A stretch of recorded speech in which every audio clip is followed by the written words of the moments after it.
NMAX version 2 yan mga lods. NMAX 155.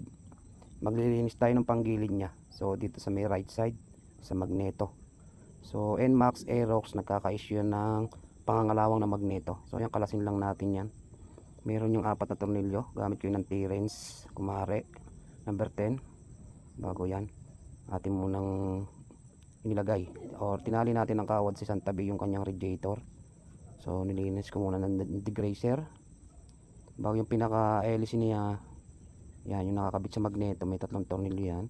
Yung maigsi naman, so gamit lang din kayo dyan ng T-Rens.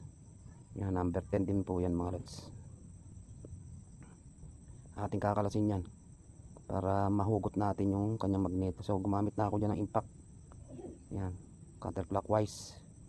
So yan, kita nyo naman mga lods, sa loob ng 1 taon kalahati, ayan, kalawangin na. So gamit kayo ng impact uli, number 17 socket range. Bago pag natanggal nyo na yan, gamit kayo ng puller. Yan, 2-in-1 na nga pala itong mga lods, yung ating puller. Meron tayong pang maliit lang na sa magneto, may pang malaki, at meron din tayong mas pang malaki pa. So dalawa yung ating gamit na puller. So sa iba ang ginagawa dyan mga lods ay pinipinturahan. So wala naman tayong pintura ngayon. So iba ginagamit dyan high temp na pintura, depende sa kulay kung anong gusto ninyo. So sa akin linis lang ang aking gagawin dyan. Gagamitan ko yan ng ating grinder na babalahan natin yung ang bala niya yung pang steel brass. So mas magaling kasi steel brass, hindi nababawasan yung bakal. Talagang yung pinaka metal niya parang pinalilinis lang niya, tinatanggal lang niya yung kalawang. Yan, ating binalahan na yan.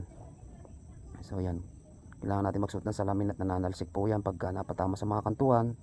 Kaya medyo delikado rin maglinis ng mga ganito gamit yung ating pinaka steel brush, yung bala. Okay mga lods, ito na. So yung may importante, kung pakikintabin pa natin ng husay, hindi pa sarili ko, sa akin okay na to. Pero kung sa customer, kung gusto nila ng makintab, hindi, lilihahin pa natin. Kaya lang, kung kayo magdi-DIY, huwag nyong lilihahin itong loob. Linis lang ito ha. Linis lang gagawin nyo dito sa loob. So dito, pwede kayo magliha dyan. Yung manipis lang, 1,000. Pero sa akin okay. Pero sa iba, ang ginagawa dito, pinipinturahan. Item. Pero hindi rin tumatagal yun, kasi sobra din mag-init ito. Patagalan din lumulobo din. Tatanggal din yung kanyang pintura. So sa pagbabalik mga lods, hanapin nyo lang itong yan, yung tinatamaan ng kunya, yung may kanal. So ang kunya niya are yan so doon lang natin tatapat yan. Hindi are naka-live video are. So itatapat lang natin itong mga lods. Yung galing, sarpak agad, saktong sakto. Ano, tamang tama. Bago washer, kalilimutan, may washer yan. Bago ating nut.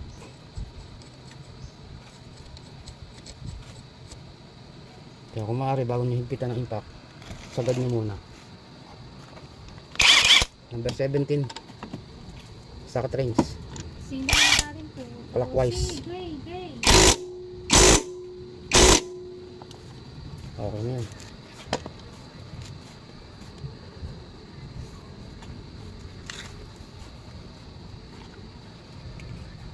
So ito, balik na din natin.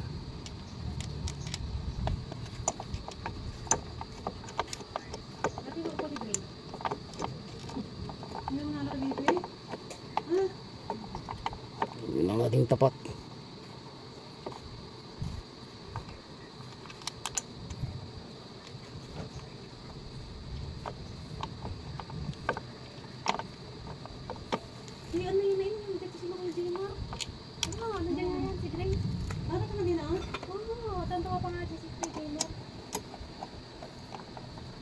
Ayan. Hihila pa kayo ng dito. Oo, ayun. Kiyot pa yun eh. Kiyot man yun na ngayon.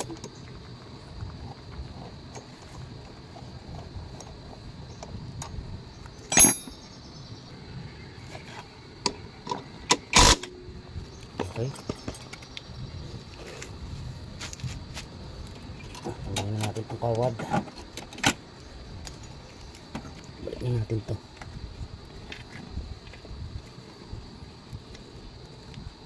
Ito meron siyang 4 na tornilyo.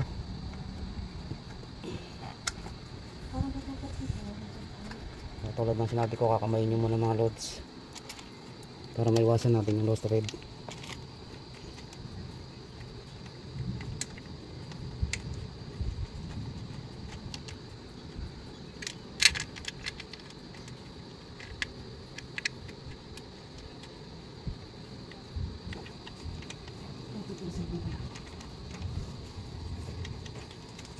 Yan. Babanatan kagad ng impact.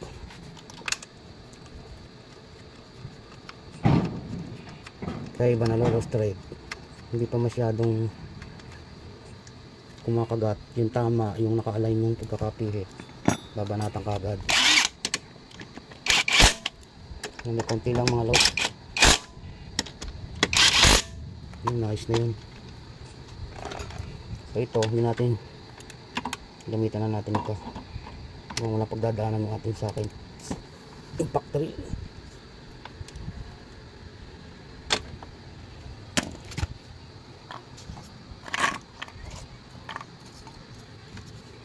So ito pa, pandini.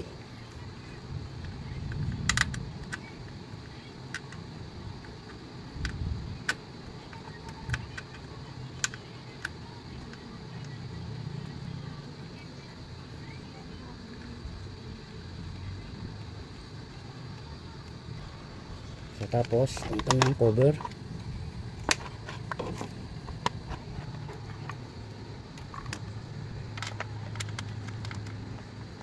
So ako gold box na nga pala mga lods ang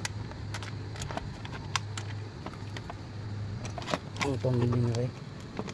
Sinalta na natin yung stock.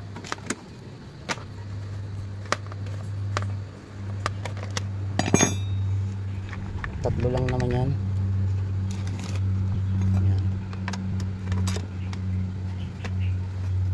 Dahan-dahan.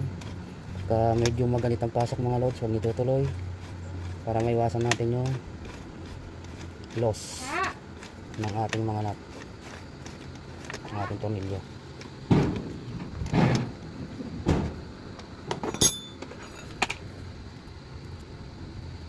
Last ito. Yan.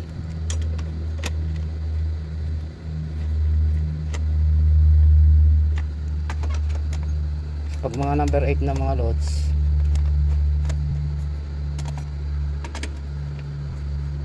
maaari T-rings na lang gamitin nyo, lalo na kung walang set up yung inyong impact. Bakit ito naman may pahina, may palakasan. So gano'n lang. Ganun lang ang paglilinis ng ating magneto. Nasa loob ng 1 taon kalahati nagkalawangin. So okay na, nalinis na natin. Salamat sa mga sumusuporta sa ating mga video ginagawa. Yan, finish project na.